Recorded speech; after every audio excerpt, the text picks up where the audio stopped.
Bidang Urusan Haji Kemenak dan anggota DPR Medan Butong. Jadi saya tadi secara resmi membuka dimulainya manasik haji di KBIHU itu. Maka saya dari Marelan. Dari Marelan saya langsung kemari. Memang saya minta kepada yang bawa mobil agak cepat. Kita harus menunjukkan bahwa Ustadz itu adalah orang yang disiplin. Nggak tahu saya ternyata itu menjadi tagline di imam. Disiplin, jujur, fokus, dan enjoy. Ini luar biasa.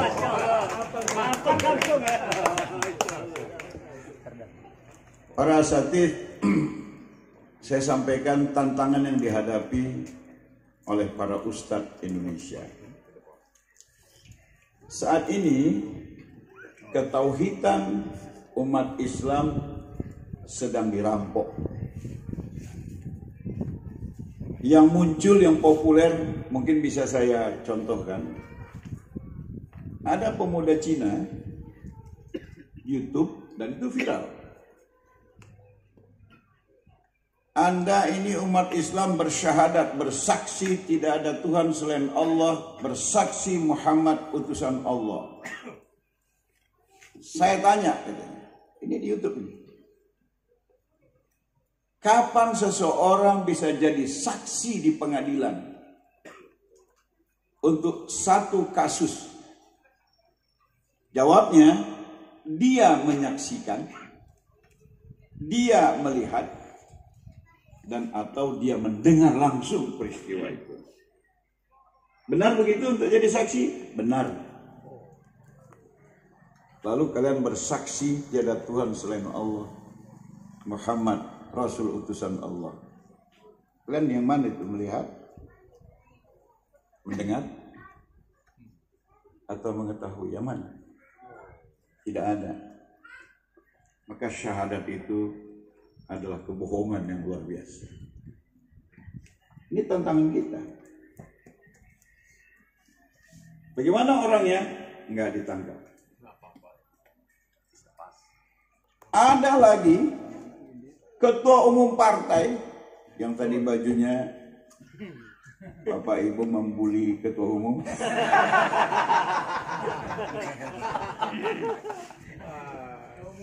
Jelas-jelas menentang rukun iman.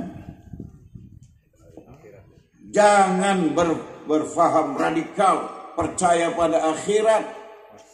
Akhirat itu sekedar ramalan masa depan dan tidak terbukti karena belum ada orang yang pulang dari akhirat.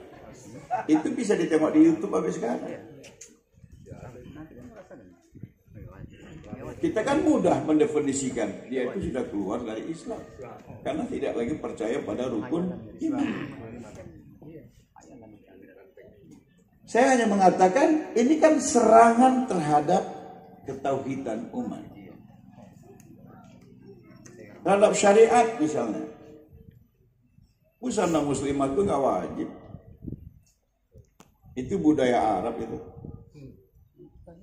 Padahal dia tenang aja bilang, itu budaya Arab. Dan gak ada jaminan yang pakai hijab itu lebih baik ketimbang kami yang gak pakai hijab. Ini serangan syariat. Suara kidung ibu Indonesia lebih merdu ketimbang suara azan. Itu serangan syariat. Dan ada satu RUU yang sekarang masuk menjadi RUU prolegnas prioritas. Apa itu RUU tentang PKS? Penghapusan kekerasan seksual. Ini sudah dicolok waktu saya masuk di 2014 di Komisi 8. Dan saya sangat keras. Kenapa? Begitu saya baca RUU-nya, ini nanti yang terjadi bahwa memang bagus judulnya, tidak boleh melakukan kekerasan seksual. Tapi di dalam seksual itu yang mana saja, termasuk rupanya hubungan perempuan dengan perempuan, hubungan laki-laki dengan laki-laki. Jadi kalau ada orang sesama jenis mau berhubungan, kita halangi, itu bisa kena pidana.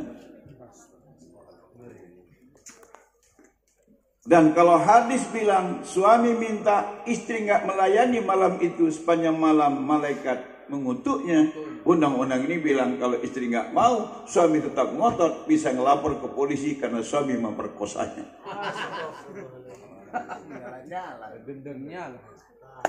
Saya hanya ingin mengatakan ini serangan terhadap syariat. Jadi semua lini serangan terhadap ukhuwah, serangan terhadap ukhuwah.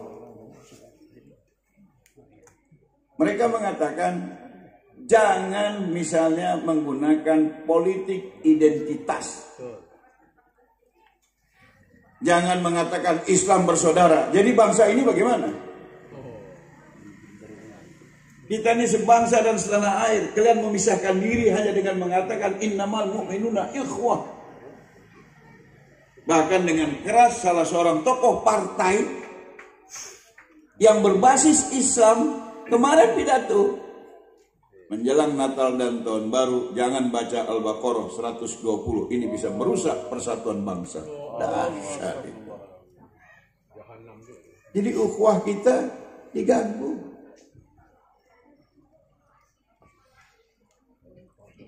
Ngapain sih pilih pemimpin Islam saja? Baik-baik rupanya itu semua. Korupsi juga nya. Yang penting sesama bangsa. Jangan telah menjadi radikal. Jangan menjadi intoleran.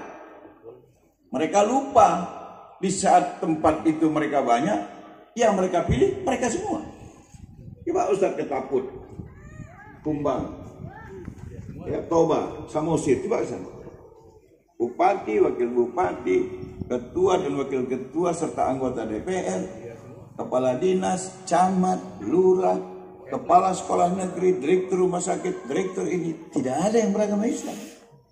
Lalu ketika umat Islam ingin melakukan itu terhadap saudaranya, dia bilang Islam intoleran. Ustadz-ustadz yang pidato seperti itu dikatakan itu ustadz radikal. Apa? Ukhuwah kita diganggu. Lihat, kulu mimma fil ardi halalan thayyiba.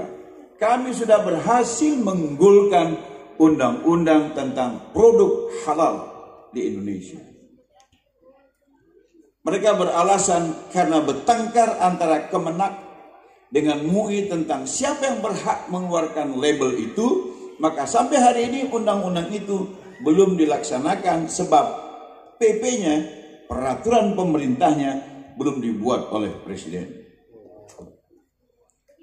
Ancaman terhadap makanan, minuman, obat-obatan, alat kosmetik, dan lain sebagainya. Jadi semuanya terganggu. Panjang daftarnya. Saya hanya ingin menggambarkan bahwa kondisi umat sekarang tidak sedang baik-baik saja. Itu. Di tengah situasi yang seperti itu, imam lahir. Kalau kita anggap pekerjaan kita tidak berat, ini akan menjadi kurang bermakna. Bukan tidak bermakna, kurang bermakna. Ya, saya sendiri bisa gebrak, walaupun tidak maksimal hasilnya, paling tidak menjadi perhatian. Rakyat kita sedang diganggu. Di Kotari ada 86 hektar tanah rakyat dirampok Cina. Saya datangi Bupati Sirge. Saya tidak dukung PT. Saya turun ke lokasi. Nyatanya surat Bupati sudah keluar. Dan saya datang, Anda penipu. Saya datang ke Kapolres. Tolonglah aparat Anda jangan dukung